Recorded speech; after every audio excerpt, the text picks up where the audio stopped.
Hello students, any education classes की इस video में आपका स्वागत है। आज के इस वीडियो में हम कक्षा 8वीं की भाषा भारती अर्थात हिंदी विषय की एडग्रेड अभ्यास पुस्तिका इसका पाठ 6 भक्ति के पद हम देखेंगे कि इसमें जो भी प्रश्न दिए गए हैं उनके उत्तर हम किस प्रकार से लिख सकते हैं। सबसे पहले पूर्व की तैयारी एवं निर्देश दिए गए हैं जिन्हें आप रीड कर सकते हैं और समझ सकते हैं पढ़ करके। चलिए हम चलते हैं बहुविकल्पीय प्रश्नों की ओर, जिसमें पहला प्रश्न दिया गया है कि मात्रिक छंद दोहा में पहले तीसरे दूसरे और चौथे अर्थात विषम और सम चरणों में कितनी कितनी मात्राएं होती हैं। तो ये मात्राएं होती हैं इसके पहले और तीसरे अर्थात विषम चरणों में होती हैं 13 मात्राएं और सम चरणों में होती हैं 11 मात्राएं दूसरे और चौथे चरण में। इसको हम आगे देखेंगे कि आखिर ये चरण कैसे होते हैं। चलिए प्रश्न 2 है जो जिसमें पूछा गया है कि चरणवार मात्राओं की दृष्टि से दोहा का विपरीत छंद कौन सा है। तो जो सोरठा छंद होता है वह दोहा का विपरीत छंद होता है। इसमें जो मात्राएं होती हैं वो दोहा छंद के बिल्कुल विपरीत होती हैं। अगला प्रश्न है कि श्री राम की भक्ति करने वाले इनमें से मुख्य कवि कौन हैं। तो तुलसीदास जी श्री राम भगवान की भक्ति करने वाले प्रमुख कवि हैं। तो विकल्प नंबर सी हमारा उत्तर हो जाएगा। अगला प्रश्न है कि इनमें से कमल का पर्यायवाची कौन सा है। तो पंकज कमल का पर्यायवाची शब्द है, इसलिए विकल्प नंबर डी हमारा उत्तर हो जाएगा। अगला प्रश्न है कि इनमें से शुद्ध वर्तनी वाला शब्द कौन सा है। तो जो विकल्प हमारे पास दिए गए हैं हमें दिए गए हैं उनमें से वाल्मीकि अर्थात विकल्प नंबर सी ये है जो ये सही उत्तर है, इसलिए हमारा विकल्प नंबर सी सही उत्तर हो जाएगा। अब यहाँ पर हमें रिक्त स्थानों की पूर्ति करना है, जिसमें कि हमें कुछ शब्द दिए गए हैं उन्हीं में से हमें छांट करके रिक्त स्थानों में भरना है। जिसमें पहला रिक्त स्थान है कि सूरदास जी ने भगवान की भक्ति को खालिस्तान के समान बताया है। तो सूरदास जी ने भगवान की भक्ति को कामधेनु के समान बताया है। जो सूरदास के पद हैं उसमें कामधेनु का जिक्र किया गया है। प्रश्न क्रमांक 7 मीरा भगवान खालिस्तान की परम भक्त थी। तो मीरा हैं जो भगवान श्री कृष्ण की परम भक्त थी। प्रश्न क्रमांक 8 रामचरित की रचना खालिस्तान ने की। तो रामचरित की रचना की तुलसीदास जी ने। प्रश्न क्रमांक 9 भक्ति काल के प्रसिद्ध कवि खालिस्तान जन्मांध थे। तो जो सूरदास जी हैं वह जन्म से ही अंधे थे। तो सूरदास जी जन्मांध थे, इसलिए हम भरेंगे खालिस्तान में सूरदास।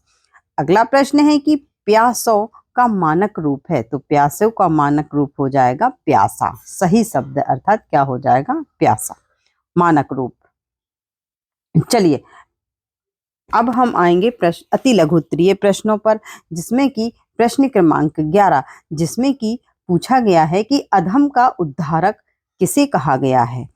तो देखिए अधम का उद्धारक, अधम अर्थात अधम का अर्थ होता है पापी, तो अधम का उद्धारक कहा गया है भगवान श्री राम को। तो इस प्रकार से आप इस प्रश्न का उत्तर लिख सकते हैं।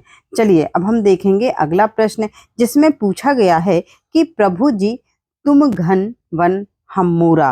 पंक्ति में घन का क्या अर्थ है।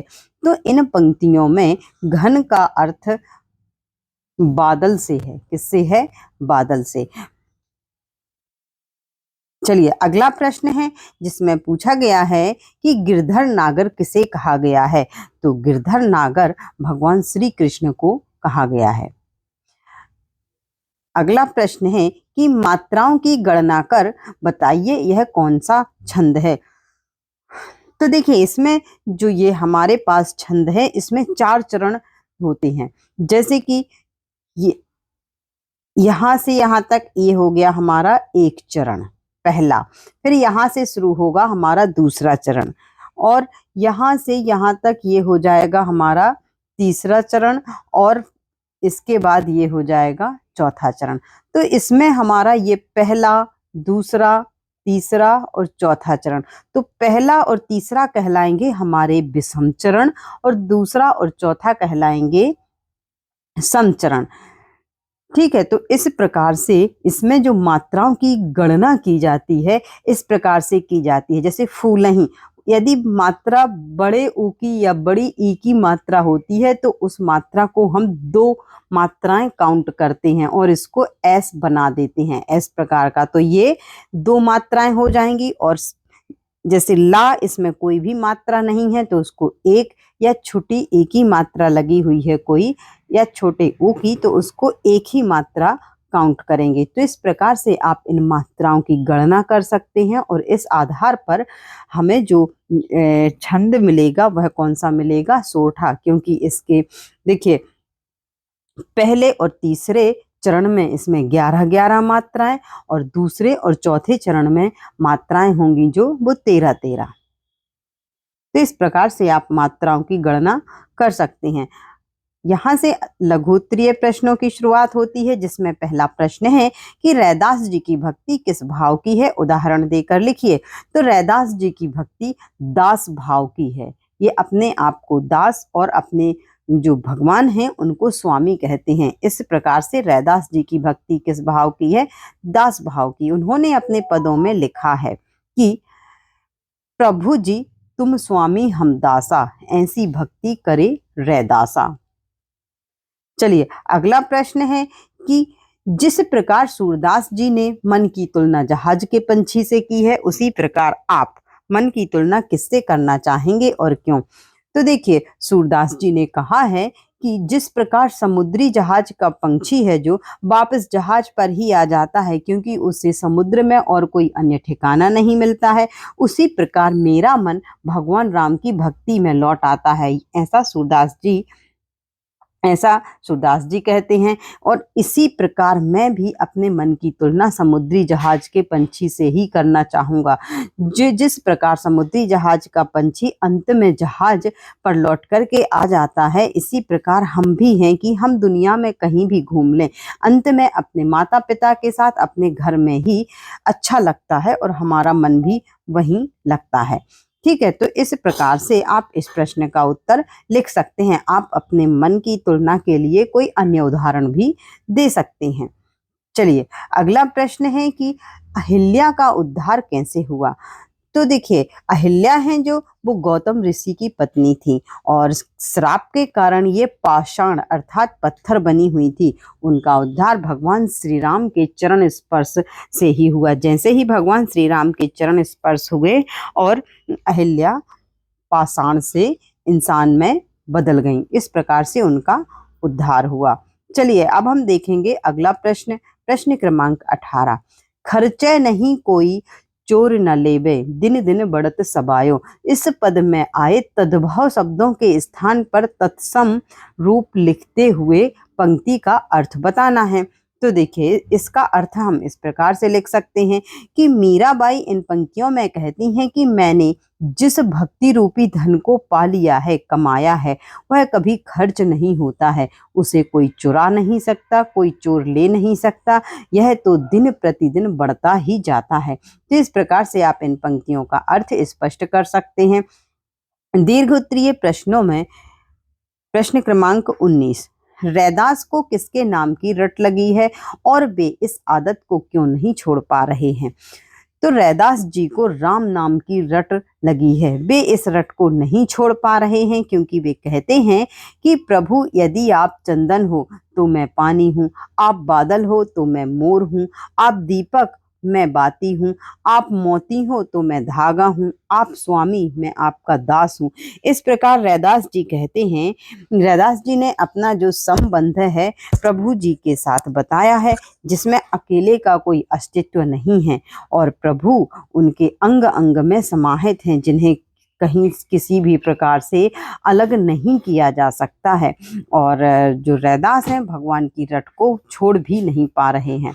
चलिए अगला प्रश्न है प्रश्न क्रमांक 20, जिसमें पूछा गया है कि भक्ति काल के कवि कौन कौन है, उनमें से किसी एक कवि के बारे में 5 पंक्तियां लिखिए। तो देखिए भक्ति काल के प्रमुख कवियों में सूरदास जी, तुलसीदास जी, रैदास, मीराबाई, रस खान, नंददास, हरिदास आदि कवि प्रमुख हैं, जिनमें से हम तुलसीदास जी के संबंध में कुछ पंक्तियां लिख रहे हैं।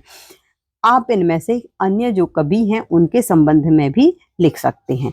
तुलसीदास जी, देखिए जो तुलसीदास जी हैं वो राम भक्ति शाखा के कवि थे और इनका जन्म 1532 में बांदा जिले के राजापुर गांव में हुआ था। इनके पिताजी का नाम आत्माराम था और इनकी माता का नाम हुलसी था।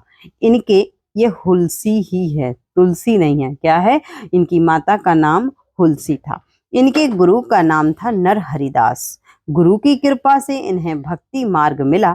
इन्होंने राम भक्ति में लीन रहकर रामचरितमानस की भी रचना की तथा अन्य ग्रंथ भी लिखे और सन 1623 में 91 वर्ष की उम्र में इनका निधन हो गया। तो इस प्रकार से आप तुलसीदास जी के संबंध में कुछ इस प्रकार से उनके जीवन से संबंधित कुछ बातें लिख सकते हैं। तो चलिए, इस प्रकार से हमने जो पाठ 6 है उसके सारे उत्तर देख लिए कि किस प्रकार से हम इन प्रश्नों के उत्तर दे सकते हैं।